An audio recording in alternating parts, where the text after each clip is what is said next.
l'homme nouveau cherchera à comprendre, au cours de son évolution, la qualité absolue de son intelligence. Il cherchera à devenir absolu dans son intelligence.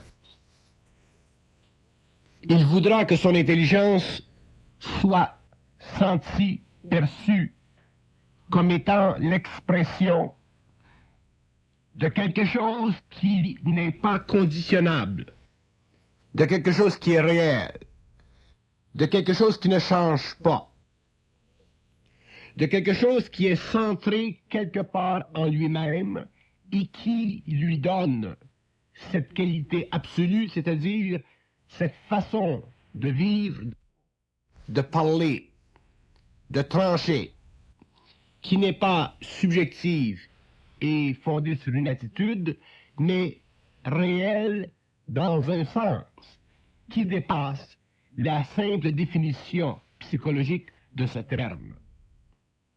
Quel est cet absolu? Quelle est cette qualité? Comment la découvrir? Comment la saisir? Quand l'homme l'apercevra-t-il?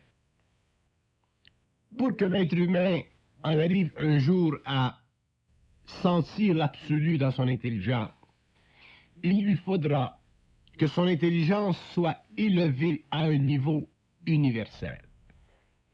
Un niveau universel veut dire à un niveau qui n'est pas conditionné par son moi, qui n'est pas conditionné par sa mémoire, par ses sentiments, par son émotivité, par son humanité inférieure, mais créé de toutes pièces par une partie de lui qui est au-dessus de la condition humaine, au-dessus de ce qui a fait de l'homme un être involutif. La qualité absolue de l'intelligence est une qualité réelle de l'intelligence. Elle fait partie de l'intelligence. Ne pas être absolu dans son intelligence, c'est être à un certain niveau conditionné, avoir jusqu'à un certain point des retenues dans sa manifestation. Pour que l'homme nouveau devienne absolu dans son intelligence, il lui faudra apprendre à vivre d'une manière totale son intelligence, son énergie intelligente. Il lui faudra apprendre à reconnaître que cette intelligence n'est pas subjective en elle-même, qu'elle est en dehors du conditionnement subjectif de sa personnalité. Il lui faudra pouvoir sentir qu'il est réel, même si sa parole, même si son action semble à d'autres être en dehors du réel. Autrement dit, l'homme nouveau ne pourra pas se payer le luxe de se douter à aucun niveau de sa conscience. Car la qualité absolue de l'intelligence est une qualité qui dérive de la fusion de l'homme avec son esprit. Elle dérive de la relation étroite entre cette énergie puissante et l'homme. Et c'est à l'homme ou ce sera à l'homme d'apprendre au cours de son évolution à supporter la qualité, la nature de son intelligence. Non pas de la supporter d'une façon qui ferait de lui un être dominé par elle, mais de la supporter dans un sens qui convient parfaitement à cette union entre lui sur le plan matériel et lui sur le plan cosmique universel. Que l'homme ait éventuellement ou possède une intelligence absolue, c'est naturel. C'est naturel parce que ce qui est esprit doit dominer ce qui est mémoire. ce qui est esprit, lumière, doit dominer ce qui est expérientiel et passé. La nature de l'homme en évolution lui permettra de saisir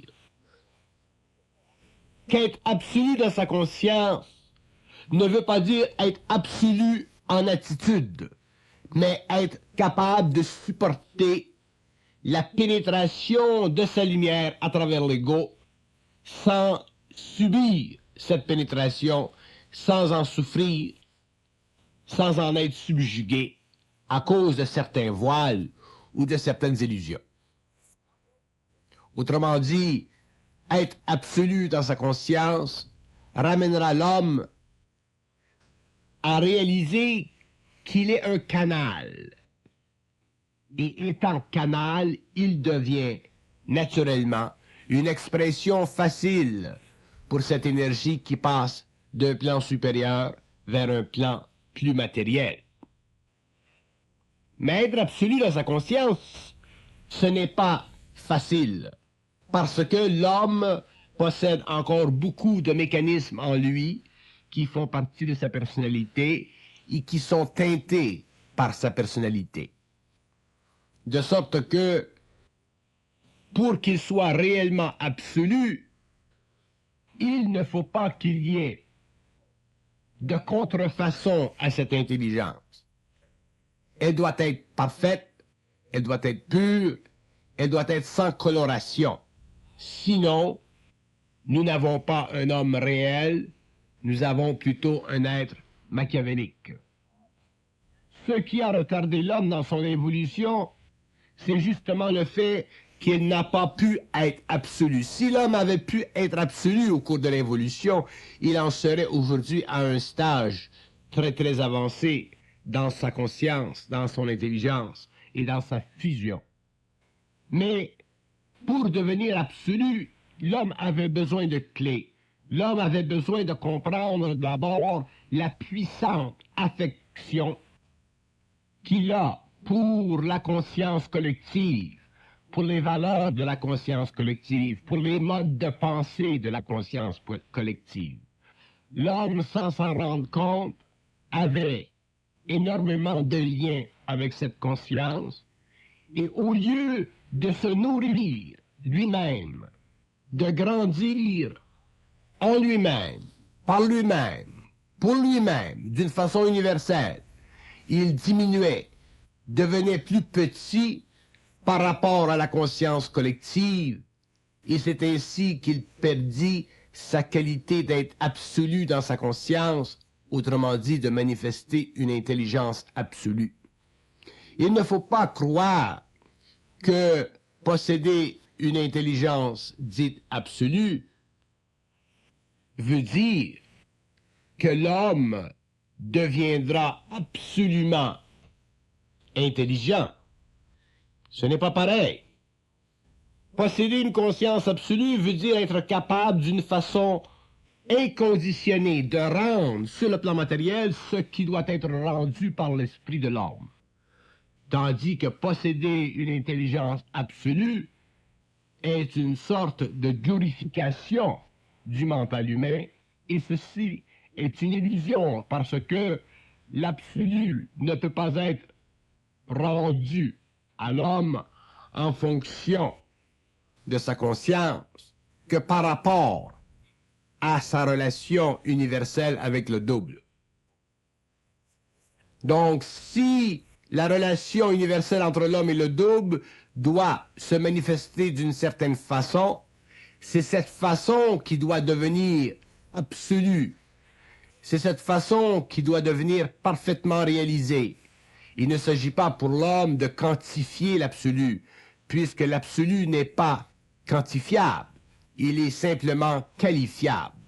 Donc, lorsque nous parlons de la qualité de l'homme mental de demain, nous parlons d'une qualité supérieure à celle d'aujourd'hui, et cette qualité, elle deviendra absolue parce que l'homme aura finalement été capable de se débarrasser de la subjectivité sous tous ses modes qui colorent sa personnalité. Mais nous ne parlerons pas de l'absolu dans un sens quantitatif. Tous les hommes de la Terre ont une conscience absolue, universelle, en potentiel. Mais tous les hommes ne sont pas absolus en intelligence au même niveau. Et quand je dis tous les hommes, je ne parle pas simplement des hommes sur le plan matériel, je parle des hommes sur les autres plans. Donc, automatiquement, si nous quantifions le terme de l'absolu, nous voulons donner à l'être humain une puissance mentale. Et ce n'est pas l'homme qui se donne la puissance mentale, c'est son esprit, ça fait partie de son esprit, ça fait partie de son évolution.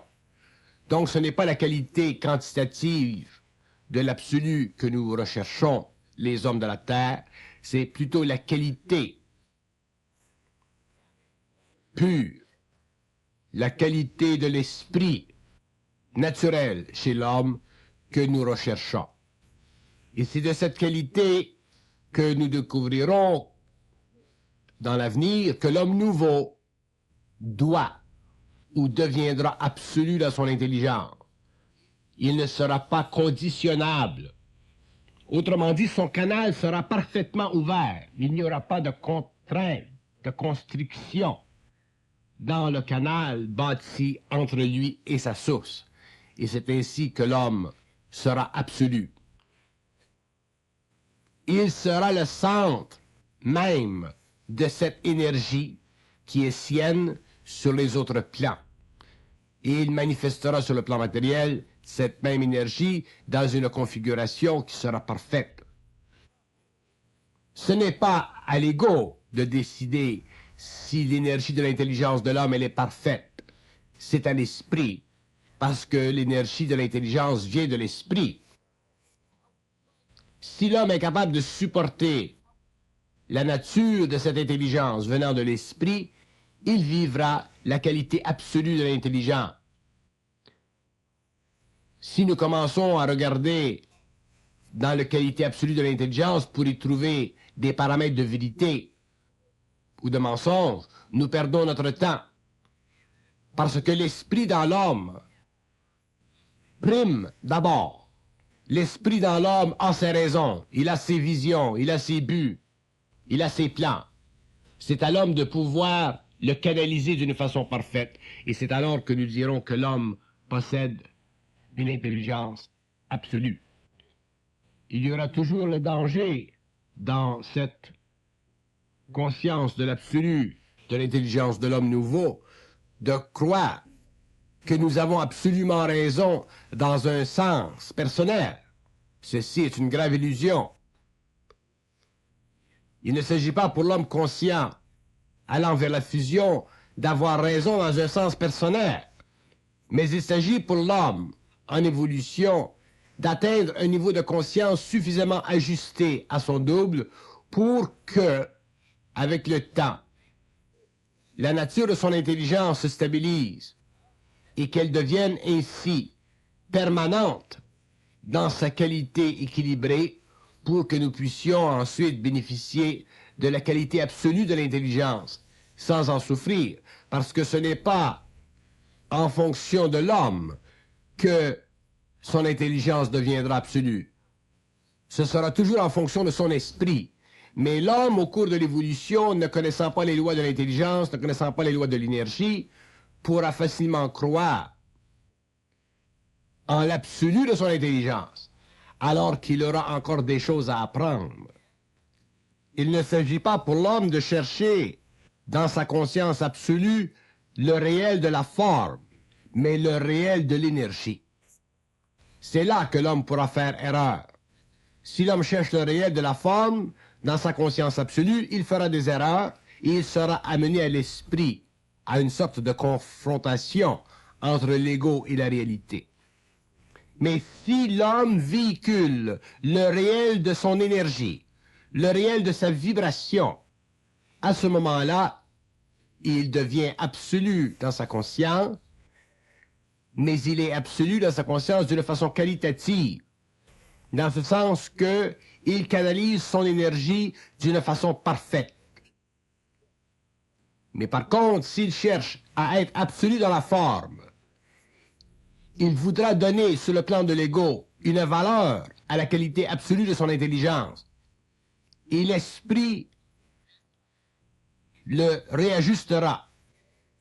L'esprit le fera se confronter avec sa propre réalité. Un homme qui cherche l'absolu de son intelligence d'une façon quantitative, autrement dit en fonction de la forme, peut s'attendre à des déboires, peut s'attendre à des illusions. D'ailleurs, c'est ce qui se produit souvent chez les médiums. Les médiums parlent, ils disent des choses, mais ils ne le disent pas d'une façon qui est vibratoirement absolue. Ils le disent en fonction d'une vibration qui leur donne l'impression qu'ils sont vibratoirement absolus, alors qu'ils sont absolus seulement dans la forme. Et c'est pourquoi beaucoup de médiums, parlant de ce qui n'existe pas encore sur le plan matériel, font des erreurs. Autrement dit, en arrivent au cours de leur expérience à réaliser que ce qu'ils disent ou que ce qu'ils ont dit ne s'est pas produit de la façon dont ils l'avaient expliqué. Donc, le mécanisme là-dedans est à l'intérieur de la conscience de l'homme. L'homme doit toujours laisser à son esprit la direction de l'énergie. Ainsi, il devient absolu dans sa conscience. Il ne s'agit pas pour lui, alors, d'aller chercher la vérité dans la forme, mais d'aller chercher le réel dans la vibration. C'est ça que veut dire être absolu dans sa conscience. Si l'esprit a quelque chose à faire voir à l'homme à travers l'énergie, qui deviendra demain explicatif sur le plan de la forme, l'homme pourra regarder et dire « Ah, il avait dit telle chose, et ce qu'il avait dit était ceci. » Mais ce n'aurait pu être dit dans le temps, parce que ce n'était pas le temps, mais ce devait être réalisé plus tard au cours de l'expérience, et c'est comme ça que travaille l'esprit. Lorsque l'homme sera arrivé à un niveau d'évolution supérieur, lorsqu'il aura transcendé totalement la condition humaine, à ce moment-là, l'homme et l'esprit vivront d'une même communication, c'est-à-dire que l'homme sera réellement quantitatif et qualitatif dans son intelligence. Mais ceci voudra dire que l'homme possède sur la terre des pouvoirs absolus. Le temps pour ceci n'est pas arrivé. Donc, pour le moment, l'homme doit chercher la qualité vibratoire absolue de sa conscience et non pas la qualité quantitative absolue de sa conscience. Ceci viendra simplement plus tard lorsque l'homme composera directement avec sa fusion et que l'humanité sera entrée dans un nouveau stage d'évolution. En attendant, l'homme doit travailler avec l'énergie. Et s'il travaille bien avec l'énergie, il en arrivera éventuellement à pouvoir ajuster cette énergie à ses plans inférieurs afin que cette énergie de l'absolu de la conscience qualitative devienne une énergie également absolue en conscience, mais de façon quantitative. Et c'est là que l'homme connaîtra l'avenir d'une façon parfaite. C'est là que rien ne sera caché à l'homme, parce que les pouvoirs de l'esprit seront sur le plan matériel pour être distribués à travers l'homme, afin que naisse sur Terre une nouvelle civilisation, une nouvelle condition d'évolution. On dit souvent chez les hommes que le pouvoir absolu corrompt absolument. C'est une parole que l'on dit en relation, par exemple, avec la politique, le pouvoir politique. Sur le plan de l'esprit, sur le plan de la fusion, ceci est impossible parce que le pouvoir, sur le plan de la fusion, est né de la lumière. Il n'est pas né d'une qualité astrale de la conscience humaine. Mais d'un autre côté, le pouvoir de la fusion, étant absolu en lui-même, doit être utilisé dans le monde lorsque le monde est prêt à le recevoir. Sinon, il crée trop de chocs. Sinon, il fait avancer le temps. Sinon, il empêche que certains événements sur la Terre soient vécus. C'est pourquoi l'homme nouveau découvrira d'abord la qualité absolue de sa conscience. Et plus tard, lorsque les temps seront venus, il aura la qualité et la quantité absolue dans sa conscience. Et il exercera alors sur le plan matériel une nouvelle mission sur Terre, c'est-à-dire qu'il aura sur le plan matériel une fonction créative qui affectera toute la planète. Parce qu'un homme qui possède la conscience absolue d'une façon qualitative et quantitative ne fait plus partie de l'humanité. Il ne travaille plus selon les lois de l'homme, il ne crée plus selon les lois de l'homme, il crée simplement selon les lois de l'esprit. Et ces lois sont en dehors, au-dessus du conditionnement évolutif. Donc, ces lois créent des chocs énormes, des chocs qui ont une valeur créative, évolutive, mais qui ne peuvent pas venir dans le monde avant que ce soit le temps. Pour que l'homme soit réellement centré en lui-même et bien dans sa peau mentale, bien dans sa peau personnelle, il faut qu'il goûte de cette qualité absolue de la conscience. Parce que la qualité absolue de la conscience est un baume pour l'esprit de l'homme. Elle est une relaxation extraordinaire pour l'esprit de l'homme parce que, pour la première fois, l'homme se sent homme. Il ne se sent pas simplement un être esclave sur une planète esclave. Il se sent un être qui commence à sortir de l'esclavage de la vie.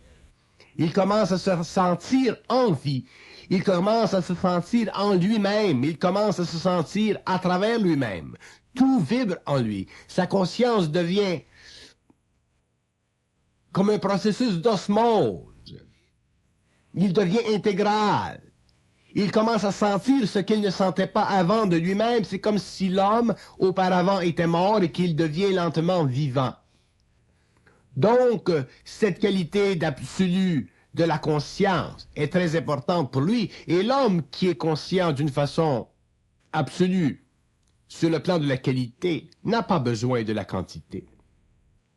Un homme conscient de la qualité de sa conscience peut attendre des années pour la quantité absolue de sa conscience. Autrement dit, pour les pouvoirs absolus d'une conscience créative qui transforme une civilisation ou la conscience d'une planète. Il peut attendre des années.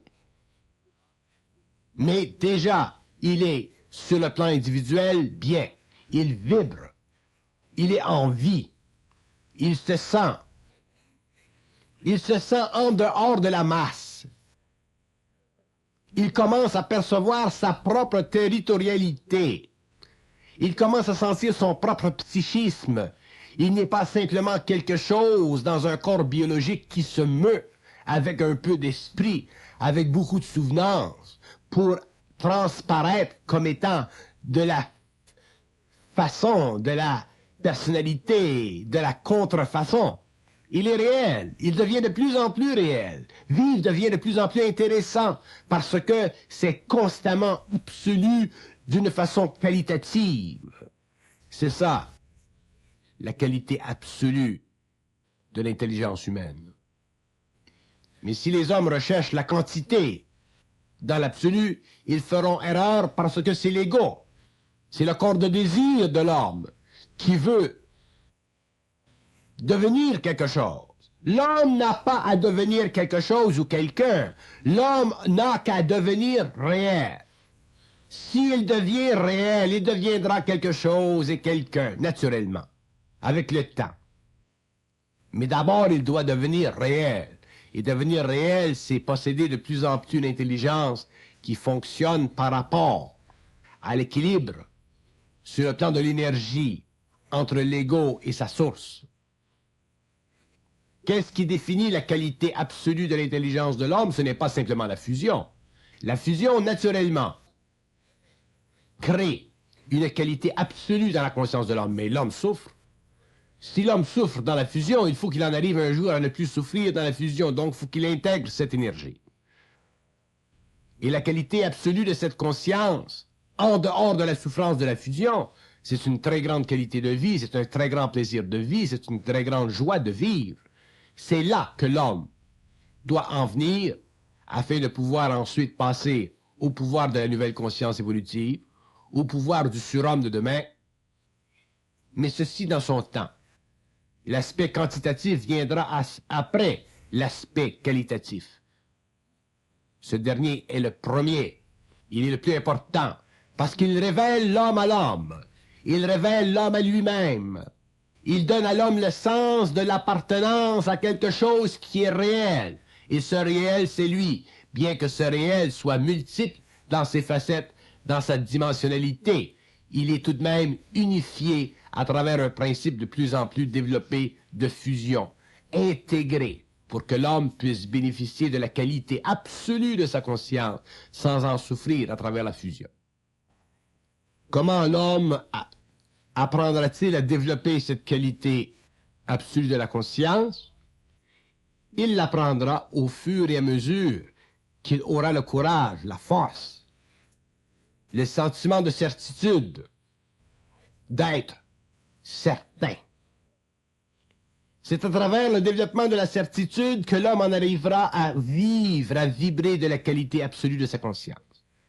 Si l'homme n'apprend pas à devenir certain dans l'action, certain dans la parole, sans vibrer sur le plan émotionnel, sans soulever la poussière du doute, sans souffrir de la poussière du doute, il ne pourra pas développer la qualité absolue de la conscience parce qu'elle est une extension dans le domaine de la perfection de ce qui doit être connu demain au cours de son évolution.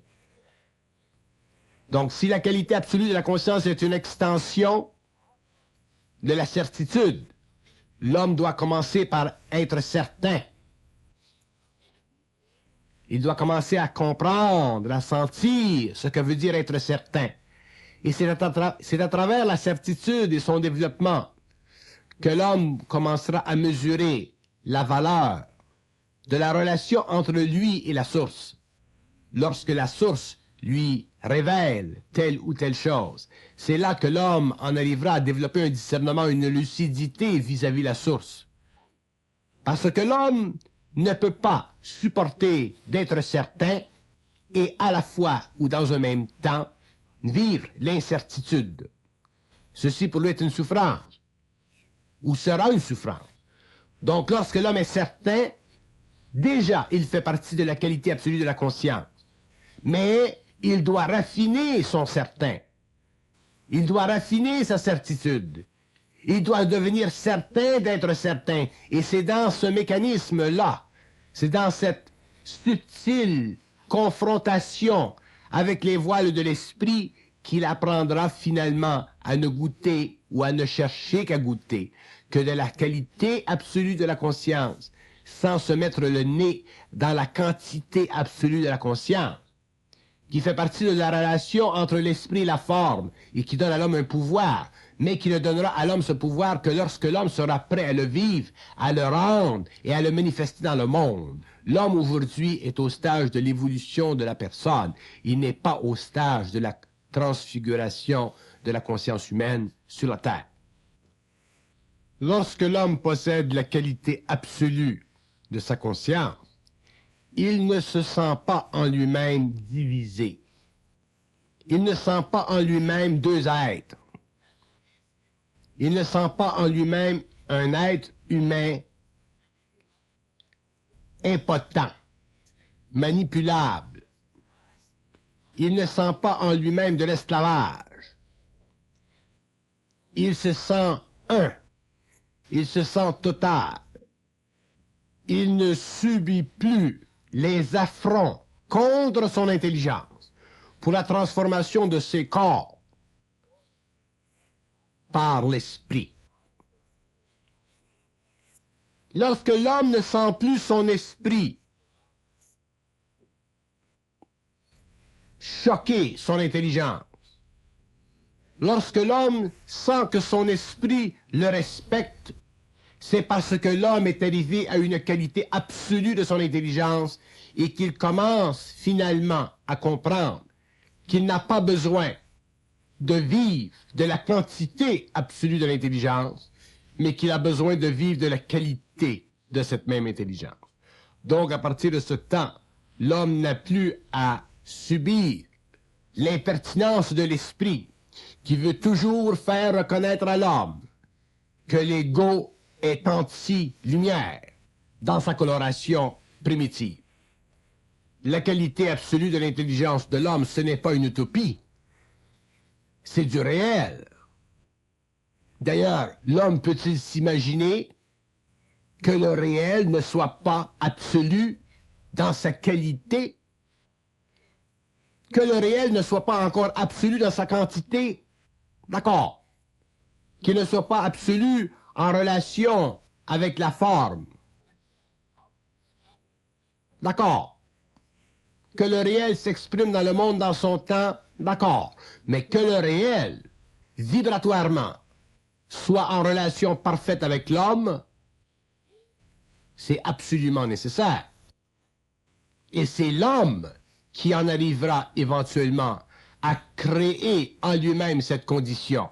Ce n'est pas l'énergie, c'est lui-même, par sa volonté, par son intelligence, par le développement subtil de son intelligence et par la concrétisation finale de sa volonté. L'homme a de la difficulté à percevoir l'absolu ou la qualité absolue de sa conscience parce qu'il passe son temps à s'interroger. L'homme s'interroge, même s'il ne s'interroge pas d'une façon psychologique, il s'interroge d'une façon subtilement vibratoire qui est en fait une expression décadente de sa psychologie.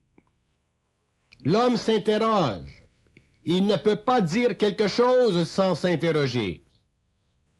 Et c'est pourquoi il est difficile pour lui de sentir la qualité absolue de son intelligence. Parce que cette qualité, va à l'encontre de l'autre, qui est l'interrogation. Et l'homme s'interroge pourquoi? Parce qu'il n'a pas de certitude. Et il n'a pas de certitude pourquoi? Parce qu'il n'a pas encore connu la quantité ou la quantité absolue de la conscience. Et l'homme croit qu'il va passer de la certitude à la certitude absolue, qui est la quantité absolue de la conscience, sans passer par la définition de la qualité absolue de la conscience. Et c'est une illusion. L'homme doit payer le prix pour passer de la qualité à la quantité. Autrement dit, pour passer de la perception au pouvoir. Et le prix qu'il doit payer, c'est la destruction graduelle et éventuelle de cette incertitude en lui qui le pousse constamment à se questionner. Pourquoi l'homme se questionne? Naturellement, parce qu'il n'est pas sûr. Mais pourquoi il n'est pas sûr? Parce qu'il se questionne. Donc, vous direz que ceci est un cercle vicieux et que ça ne répond pas à la question. Au contraire, ce sont les cercles vicieux qui répondent le plus aux questions de l'homme. Mais non pas d'une façon qui amène l'homme à se questionner sur la circularité, mais à un homme ou aux hommes de pouvoir vivre de simplement la vibration ou de l'énergie de leur conscience sans s'attaquer ou sans vouloir prendre le contrôle de la forme et donner à la circularité une explication qui deviendrait quantitative ou scientifique ou cosmique ou universelle. Par exemple, la question qui vient toujours à l'esprit de l'homme, est-ce que la poule vient avant l'œuf ou l'œuf vient avant la poule? Ça, c'est de la question, c'est de l'interrogation. Tant que l'homme s'interroge, il vivra la circularité. Si l'homme passe de l'interrogation à la conscience purement vibratoire, qualitative et absolue de son intelligence, il laissera tomber l'interrogation. Il ne souffrira plus de l'interrogation, donc il ne souffrira plus de la circularité, donc il aura réponse au problème d'une façon quantitative dans un temps où l'homme pourra posséder la science de cette question. ceci viendra après avoir passé le stage de la qualité de la conscience. Ceci viendra au stage quantitatif de la conscience, et lorsque l'homme sera rendu à ce stage, il pourra dire d'où vient la poule, est-ce qu'elle vient avant l'œuf ou est-ce que l'œuf vient avant elle. Il aura toutes les réponses, autant sur le plan chimique, physique, psychique de la poule, autant sur le plan de la forme astrale, éthérique de la poule, autant sur le plan génétique de la poule. L'homme aura toutes les questions répondues, mais il aura nécessairement auparavant vécu la période de la qualité de la conscience qui l'affranchit de l'interrogation. Donc c'est la raison pour laquelle l'homme a tant de difficultés à exprimer son intelligence d'une façon absolue, parce que il cherche à s'interroger afin de saisir la nature de la forme, alors qu'il devrait plutôt vivre de la qualité vibratoire de son énergie et ne pas chercher à se restreindre ou à vivre la circularité en attendant, en s'attaquant à la forme ou à la quantité absolue de son intelligence. L'absolu, c'est la configuration naturelle de l'intelligence de l'homme. C'est la configuration naturelle de l'intelligence de l'homme. Mais l'intelligence de l'homme n'est pas naturelle. Elle est purement conditionnée. Elle est née de sa sensorialité. Elle est née de la relation entre l'ego et le matériel. Elle n'est pas née de son esprit. Si l'intelligence de l'homme était née de son esprit, l'homme connaîtrait depuis très longtemps l'absolu dans son intelligence. Et probablement aujourd'hui, à l'âge où nous en sommes, l'homme serait déjà au stade de la quantité absolue de son intelligence. Autrement dit, il aurait la science de la matière infusée dans son mental par son double. Donc la qualité absolue de la conscience humaine est étrangère à lui. L'homme n'est pas habitué à elle. C'est une expérience mentale nouvelle. Pourquoi? Parce que l'homme a toujours voulu prendre sur lui-même la responsabilité de son absolu, et ceci est une illusion. L'homme ne peut pas prendre sur lui-même la responsabilité de l'absolu de sa conscience, puisque cette qualité fait partie de l'esprit et ne fait pas partie du territoire psychique évolutif de l'être humain. Donc l'homme devra apprendre au cours de l'évolution à se désengager de la façon ou de la manière dont son esprit fonctionne pour finalement s'enclencher dans une autre façon, une nouvelle façon. Et cette nouvelle façon, il l'apprendra avec le temps, au fur et à mesure qu'il passera de la certitude manquée à l'incertitude redécouverte, ou qu'il passera de l'interrogation constante à l'absence totale d'interrogation. Donc, à ce moment-là, l'ego, l'aspect mental de l'homme, sera dompté. Et lorsque cette partie mentale de l'homme sera domptée, l'homme deviendra canal parfait, il deviendra qualitativement absolu de sa conscience, et le temps viendra très peu après où il sera quantitativement absolu de sa conscience, et l'homme connaîtra enfin la science cosmique sur la Terre. Mais pas avant qu'il ait compris les leçons de l'intelligence, qu'il ait compris les lois de l'intelligence, qui ne sont pas les lois de l'homme, qui sont les lois de l'esprit. L'homme doit transposer la nature de son intelligence inférieure en une nature supérieure. Il doit passer d'un stage involutif à un stage évolutif. Il doit passer d'un stage où l'homme s'interroge à l'autre stage où l'homme passe le jugement. Mais pour que l'homme puisse passer le jugement sur la vie, autrement dit, pour que l'homme devienne parfaitement scientifique, il lui faudra avoir reconnu en lui-même la fin ou la finalité du stage de l'interrogation, parce que l'homme doit donner tout à l'esprit avant que l'esprit lui retourne le même tout. Et donner tout à l'esprit veut dire vivre de plus en plus en relation avec l'esprit, non pas selon les lois de l'ego, mais selon les lois de la lumière, qui sont et qui vont au-delà de l'expérience de l'homme, qui vont au-delà de l'expérience de la Terre, qui vont au-delà de l'expérience du système solaire. Donc, si l'homme a de la difficulté à connaître la qualité absolue de sa conscience, c'est qu'il utilise son intelligence pour des fins personnelles.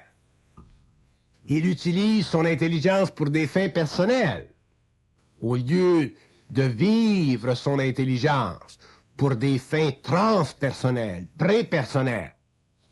Ceci demande énormément de réajustement, puisque l'homme a utilisé son intelligence pour des fins personnelles depuis des millénaires. Donc, là où les lois de l'évolution ne peuvent plus être utilisées dans la conscience de l'homme, il est obligé d'apprendre les lois de l'évolution, et ces lois lui sont expliquées.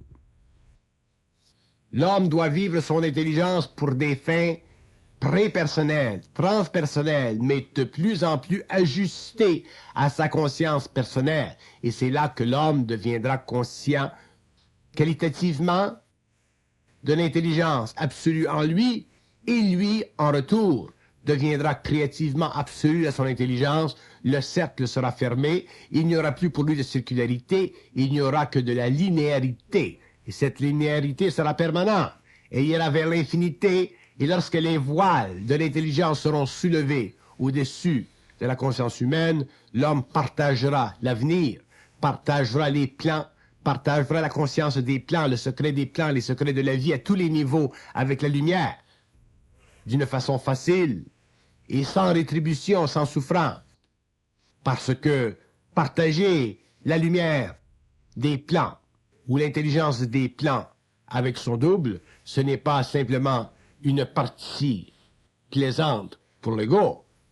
Ça fait partie de l'évolution de la conscience dans le cosmos. C'est plus grand que l'homme ne peut s'imaginer aujourd'hui. Ce n'est pas simplement flirter avec l'intelligence, c'est travailler avec cette énergie puissante qui contrôle les évolutions, qui contrôle les systèmes et qui contrôle les différents niveaux de vie dans la galaxie. Donc, ça représente une nouvelle étape dans l'évolution de l'homme, et ce n'est pas simplement pour l'ego une partie de plaisir.